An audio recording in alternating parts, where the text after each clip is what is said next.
Praise the lord. యేసుక్రీస్తు వారి పరిశుద్ధమైన నామంలో మీ అందరికీ వందనాలు శుభాలు తెలియపరుస్తూ ఉన్నానండి. యెషయా గ్రంథం 51వ అధ్యాయం 7వ వచనం. నీతిని అనుసరించు వారులారా నా మాట వినుడి, నా బోధను హృదయం ఉంచుకొని జనులారా ఆలకించుడి. మనుషులు పెట్టు నిందకు భయపడకుడి, వారి దూషణ మాటలకు దిగులు పడకుడి అని దేవుని వాక్యం సెలవిస్తున్నది. ఈ లోకంలో అనేక మంది మనుషుల్ని మనం చూసుకున్నప్పుడు ఆ మనుషులు మన మీద నిందలు వేస్తూ ఉంటారు, బాధ పెడుతూ ఉంటారు. అదేవిధంగా గాయం అనేది మనుషులు రేపుతూ ఉంటారండి. దేవుడు ఏం సెలవిస్తున్నారంటే మనుషులు పెట్టే నిందకు భయపడొద్దు అని దేవుని వాక్యం సెలవిస్తున్నది. మనుషులు మనల్ని దూషిస్తూ ఉన్నారు, యేసయ్యనే దూషించారండి. మనం ఏ పార్టీ వారమండి? మనం ఈ లోకంలో నీటి ఆవిరి లాంటి బుడక లాంటి ప్రాణాలండి. మనము ఆ ప్రాణాల కోసం సేపు ఉండేటువంటి ప్రాణము సుఖం కోసము ఈ లోకంలో అనేక మంది చంపుకుంటూ ఉన్నారు. ఇప్పుడున్నటువంటి మనిషి మరి కొద్దిసేపట్లో కనబడటం లేదండి.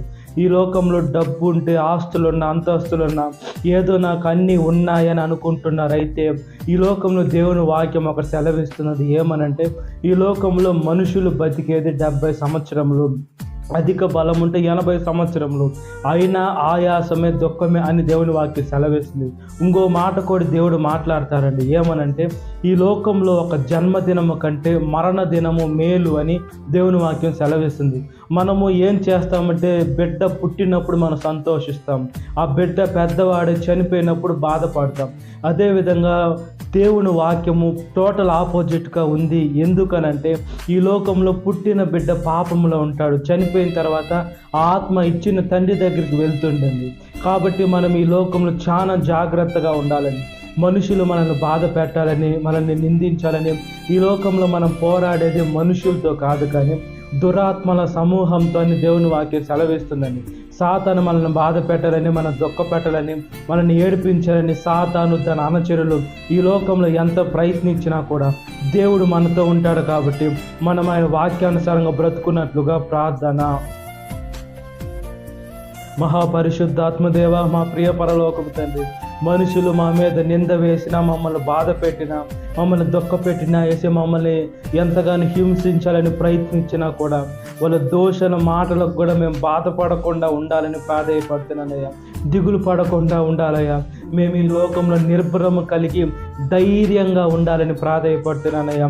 సాతాను నన్ను బాధ పెట్టాలని, నన్ను దుఃఖ పెట్టాలని, సాతాను నన్ను ఏడిపించాలని ప్రయత్నిస్తుందయ్యా. సాతాను మమ్మల్ని ఎంతగానో హింసకు లోను చేయాలని ప్రయత్నిస్తుందయ్యా.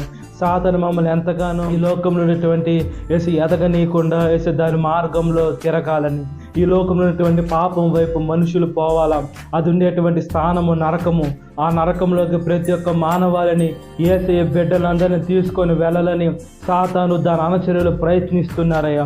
అదే మనుషుల్లో దూరి మనుషులతో మేము పోరాడేది కాదయ్యా.